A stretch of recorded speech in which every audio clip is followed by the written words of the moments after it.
Hello friends, welcome in my channels. Today I am going to see about thermodynamic property. Okay. Thermodynamic property is a macroscopic characteristics of a system to which a numerical value can be assigned at any given instant of time. It means what? Thermodynamic property एक ऐसा macroscopic characteristic होता है system का जिस पर क्या होता है कि हम किसी भी समय उस पार्टिकुलर सिस्टम का न्यूमेरिकल वैल्यू असाइन कर सकते हैं। जैसे कि अगर हम कोई एक कंटेनर लेते हैं, ओके, जिसमें गैस है जो फिल किया हुआ है, तो इसमें जो गैस फिल किया हुआ है तो इसका अगर हम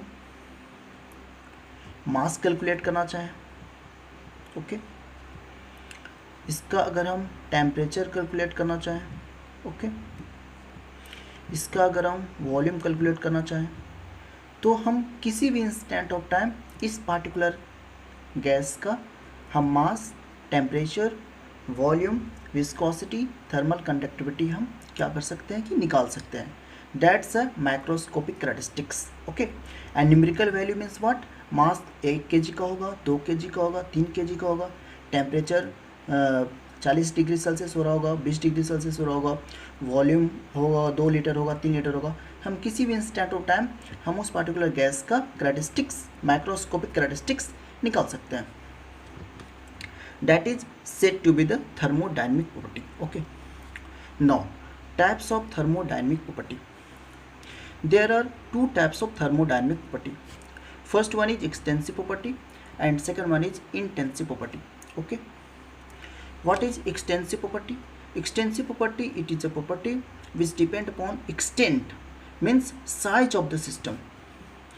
Means what? वो प्रॉपर्टी जो क्या करता है कि सिस्टम के साइज पर डिपेंड करता है. That is said to be the extensive property. For example, mass, volume, kinetic energy, potential energy, internal energy, enthalpy and entropy. All these property depend upon the size of the system. Okay. Now I move to the second property. That one is intensive property. Okay. What is intensive property? Intensive property, it is a property which is independent of the size of the system. It means what? ये एक ऐसा property होता है किसी भी system का, ये एक ऐसा सिस्टम होता है, ये एक ऐसा प्रॉपर्टी है जो सिस्टम के साइज पर डिपेंड नहीं करता है. जैसे टेम्परेचर हो गया, प्रेशर हो गया, विस्कोसिटी हो गया, थर्मल कंडक्टिविटी हो गया, वेलोसिटी हो गया, डेंसिटी हो गया. ये सब सारी प्रॉपर्टी जो है वो सिस्टम के साइज पर डिपेंड नहीं करते हैं. अब हम पहचानेंगे कैसे कि कौन सा प्रॉपर्टी है जो इंटेंसिव प्रॉपर्टी है, कौन सा प्रॉपर्टी है जो एक्सटेंसिव प्रॉपर्टी है. ओके. How to identify? इसके लिए हम क्या करेंगे, एक रिजिड कंटेनर लेंगे, ओके, जिसमें क्या है कि गैस फिल किया हुआ है, जिसमें क्या किया हुआ है, गैस है जो फिल किया हुआ है, जिसका मास m है, वॉल्यूम v है, टेम्परेचर T है, प्रेशर P है, और ये विस्कोसिटी है, और ये थर्मल कंडक्टिविटी है. Okay. K is represented as thermal conductivity. अब हम क्या करते हैं कि इसको हम 3 भाग में डिवाइड कर देते हैं. फर्स्ट पार्ट को क्या करते हैं कि पहले हम आधा डिवाइड करते हैं, 1/2 कर देते हैं पूरे को. फिर इसको हम 3/8 के फॉर्म में डिवाइड कर देते हैं, इसको 1/8 के फॉर्म में डिवाइड कर देते हैं. अब इस तीनों को डिवाइड करने के बाद फिर क्या होगा कि अगर हम इसको 1/2 में डिवाइड किए तो मास जो होगा वो आधा हो जाएगा, वॉल्यूम भी आधा हो जाएगा. ठीक उस प्रकार से 3/8 में डिवाइड किए तो इस पार्टिकुलर सिस्टम का जो मास होगा 3/8 टाइम्स रहेगा पूरे का. उसी प्रकार से वॉल्यूम भी 3/8 हो जाएगा. 1/8 में डिवाइड करेंगे तो पूरे मास का 1/8वां भाग जो होगा इसमें होगा, मीन्स मास m/8 होगा. उसी प्रकार से वॉल्यूम जो होगा वो 8वां हिस्सा होगा. लेकिन अगर हम इसको डिवाइड करने के बावजूद भी टेम्परेचर क्या होगा, सेम रहेगा. इसका सारे का टेम्परेचर सेम ही रहेगा, प्रेशर भी सेम रहेगा, जो भी गैस रहेगा इसके अंदर में सारे का प्रेशर सेम ही रहेगा. और इसके बाद फिर विस्कोसिटी भी सबका सेम ही रहेगा क्योंकि सेम एयर है. उस प्रकार से थर्मल कंडक्टिविटी भी सारा का सेम रहेगा. ओके. तो यहाँ पर हमने क्या देखा कि मास जो है वो क्या कर रहा है कि सिस्टम पर डिपेंड कर रहा है, सिस्टम के साइज पर डिपेंड कर रहा है. वॉल्यूम भी क्या हो रहा है कि सिस्टम के साइज पर डिपेंड कर रहा है. तो हम इस बात से पता लगा सकते हैं कि हम कैसे इस बात से पता लगा सकते हैं कि हम कह सकते हैं कि ये मास और वॉल्यूम जो है वो सिस्टम के साइज पर डिपेंड कर रहा है। ओके, सिस्टम के क्या कर रहा है कि साइज पर डिपेंड कर रहा है, इसलिए मास और वॉल्यूम जो है वो एक्सटेंसिव प्रॉपर्टी है। ओके, उसी प्रकार से टेम्परेचर, प्रेशर, विस्कोसिटी और थर्मल कंडक्टिविटी, ये सब सिस्टम के साइज पर डिपेंड नहीं कर रहा है। सिस्टम को हम छोटा भी कर दे रहे हैं, कई भागों में बांट भी दे रहे हैं, लेकिन सब में क्या आ रहा है, सेम आ रहा है। इसीलिए टेम्परेचर और प्रेशर, विस्कोसिटी, थर्मल कंडक्टिविटी, ये सब जो है वो हमारा इंटेंसिव प्रॉपर्टी है। ओके, क्योंकि ये सिस्टम के साइज पर डिपेंड नहीं कर रहा है। Okay, all are constant in all the respect. Okay, अब हम इसको समझेंगे कि वेलोसिटी और डेंसिटी कैसे हम कह सकते हैं कि हमारा इंटेंसिव प्रॉपर्टी है।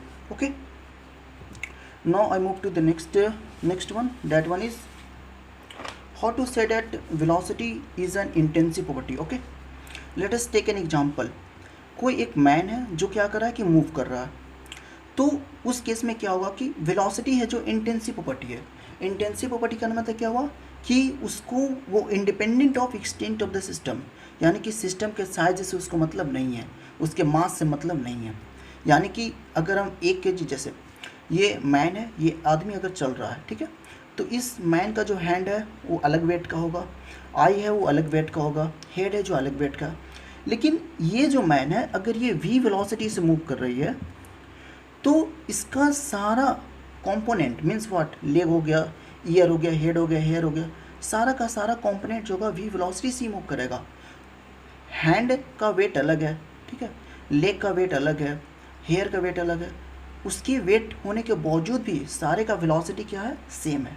इसलिए हम कह सकते हैं कि ये जो है इस मैन का ये जो है वो इंटेंसिव प्रॉपर्टी है। कौन, वेलोसिटी, क्योंकि इस सिस्टम के साइज पर डिपेंड नहीं कर रहा है, सिस्टम के साइज पर, सिस्टम के मास पर डिपेंड नहीं कर रहा है, उसकी एक्सटेंट पर डिपेंड नहीं कर रहा है। कुछ भी मास हो, 2 kg का हो, 1 kg का हो, हाथ पैर इसका जो भी है, वो जितना भी इसका साइज है, लेकिन सारे का वेलोसिटी सेम ही से मूव कर रहा है। इसलिए कहेंगे कि वेलोसिटी जो है हमारा इंटेंसिव प्रॉपर्टी है। ओके, अब हम समझते हैं कि डेंसिटी है वो हमारा इंटेंसिव प्रॉपर्टी कैसे है, तो इसको भी हम समझते हैं। देखिए, डेंसिटी बराबर क्या होता है, मास बाई वॉल्यूम। ओके, अगर हम क्या करते हैं कि किसी भी कंटेनर को अगर हम 3 भागों में डिवाइड करते हैं, पहला अगर हम हाफ हाफ करते हैं, अगर m मास करेंगे, इसको हम हाफ हाफ भाग में डिवाइड कर दिए, ठीक है, तो मास m/2 हो जाएगा, वॉल्यूम v/2 हो जाएगा। उस प्रकार से मास, उस प्रकार से हम अगर हम 3/8 के फॉर्म में डिवाइड करेंगे, जो बाकी हाफ वाला सिस्टम बचा तो 3/8 हो जाएगा, वॉल्यूम 3/8 भी हो जाएगा। और अगर 1/8 के फॉर्म में डिवाइड करेंगे तो m/8 और v/8 के फॉर्म में हो जाएगा। अब हम यहाँ पर देख रहे हैं क्या कि अगर हम डेंसिटी निकालते हैं इस वाले सिस्टम का, तो मास बाई वॉल्यूम करेंगे तो भी ये कट के क्या हो जाएगा, m/v ही आएगा। सेकंड का डेंसिटी निकालेंगे तो 3m/8 डिवाइडेड बाई 3v/8 करेंगे तो यहाँ से भी डेंसिटी ही आएगा, m/v ही आएगा। थर्ड का निकालेंगे तो भी हमारा क्या आएगा, m/8 डिवाइडेड बाई v/8 करेंगे तो भी डेंसिटी। तो हम यहाँ पर क्या देख रहे हैं कि डेंसिटी कांस्टेंट आ रही है। इसका मतलब क्या हुआ कि सिस्टम के साइज को अगर हम कम कर रहे हैं या ज़्यादा कर रहे हैं तो उससे क्या हो रहा है कि उसके डेंसिटी पर कोई फ़र्क नहीं पड़ रहा है, क्योंकि ओवरऑल कैलकुलेट करने के बाद सारे का डेंसिटी सेम ही आ जा रहा है। ओके, ये इस बात को साबित करता है कि डेंसिटी जो है वो इंटेंसिव प्रॉपर्टी है। Okay, now here is written statement is that this state that density does not depend upon the size and extent of the system, so it is a intensive property. I hope this statement is very much clear. Okay, another conclusion you can conclude that intensive property is basically those property which is the ratio of extensive to the extensive. कहने का मतलब क्या हुआ कि अगर extensive और extensive दो property अगर आती है, डिवीजन के फॉर्म में होता है, तो वो हमारा क्या होता है, इंटेंसिव प्रॉपर्टी होता है। ओके, जैसे डेंसिटी जो होता है मास बाय वॉल्यूम होता है, तो मास हमारा एक्सटेंसिव प्रॉपर्टी है, वॉल्यूम हमारा एक्सटेंसिव प्रॉपर्टी है, तो एक्सटेंसिव अपॉन एक्सटेंसिव वो हमेशा क्या होता है, इंटेंसिव प्रॉपर्टी होता है, वो हमेशा क्या होता है, इंटेंसिव प्रॉपर्टी होता है। ओके, स्पेसिफिक प्रॉपर्टी क्या होते हैं, ये होते हैं, it is defined as extensive property per unit mass. Okay, specific property वो प्रॉपर्टी होता है किसी भी सिस्टम का जो क्या होता है कि extensive property divided by mass होता है। एक्सटेंसिव मीन्स व्हाट, वॉल्यूम जो तो हमारा एक्सटेंसिव प्रॉपर्टी होता है, डिवाइडेड बाई मास करेंगे तो वहाँ से हमारा क्या निकलेगा, स्पेसिफिक प्रॉपर्टी निकलेगा। स्पेसिफिक प्रॉपर्टी कौन कौन होते हैं, स्पेसिफिक वॉल्यूम हो गया, ओके, स्पेसिफिक इंटरनल एनर्जी हो गया, स्पेसिफिक इंथैल्पी हो गया, स्पेसिफिक इंट्रोपी हो गया। ये सब सारे जो होते हैं वो हमारे स्पेसिफिक प्रॉपर्टी होते हैं, ठीक है। स्पेसिफिक प्रॉपर्टी, स्पेसिफिक वॉल्यूम हो गया, स्पेसिफिक इंटरनल एनर्जी हो गया, स्पेसिफिक इंथैल्पी हो गया, स्पेसिफिक इंट्रोपी हो गया। ये सब सारे प्रॉपर्टी जो होते हैं वो हमारे इंटेंसिव प्रॉपर्टी होते हैं, okay. Now another conclusion we have concluded here is that extensive property are additive in nature। मतलब हम extensive property जो होते हैं वो that is the overall value of overall system is the sum of its value for the parts in which system is divided। कहने का मतलब ये हुआ कि हम एक्सटेंसिव प्रॉपर्टी जो होता है वो हमारा एडिटिव इन नेचर होते हैं। जैसे कि मास को हम क्या कर सकते हैं, ऐड कर सकते हैं, ओके। ओवरऑल का अगर हमको इसका तीनों का अगर हमको निकालना होगा प्रॉपर्टी कि वो प्रॉपर्टी कौन सा है, तो वो हमारा क्या होगा कि हम उसको जोड़ सकते हैं। किसको जोड़ सकते हैं, एक्सटेंसिव को हम जोड़ सकते हैं। जैसे मास एक्सटेंसिव प्रॉपर्टी है तो मास, तीनों का मास क्या होगा हमारा, उसको हम क्या करेंगे, ऐड कर देंगे तो बराबर ही आएगा, क्योंकि तीनों को जोड़ने बाद में क्या आएगा, हमारा सेम ही आएगा, ओके। लेकिन हम क्या कर सकते हैं कि टेम्परेचर जो होगा हमारा क्या होगा, कांस्टेंट होगा, वो एडिटिव इन नेचर नहीं होता। कौन, intensive property. I hope temperature जो होता है हमारा क्या होता है, एडिटिव इन नेचर होता है, okay.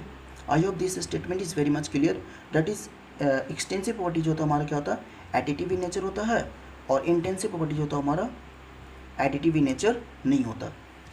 I hope this statement is very much clear. Extensive property, additive in nature, specific property कौन कौन से होते हैं, स्पेसिफिक प्रॉपर्टी जो होते हैं वो इंटरनल प्रॉपर्टी, इंटेंसिव प्रॉपर्टी होते हैं, okay. And I hope the velocity is very much clear, how the velocity is intensive property is very much clear, how the density is intensive property, okay. And I have also concluded that the ratio of extensive property to the extensive property is known as what, intensive property, okay. I hope this one is very much clear, okay. And I hope thermodynamic property, this statement is very much clear. What is thermodynamic property and the types of thermodynamic property, that is extensive property and intensive property. Extensive property already I have told you, I think this is very much clear. Intensive property is very much clear, I hope. अब हम इसको identify कैसे करते हैं, ये भी हमारा क्या होगा, this one is also very much clear. I hope you have understood today this session, and please share those friends who are very needy, okay. I hope you like this video, and if you think this video is helpful for you, then kindly share to everyone, and like and subscribe to my channels. I will update more and more video about the thermodynamics in the coming session. Thank you.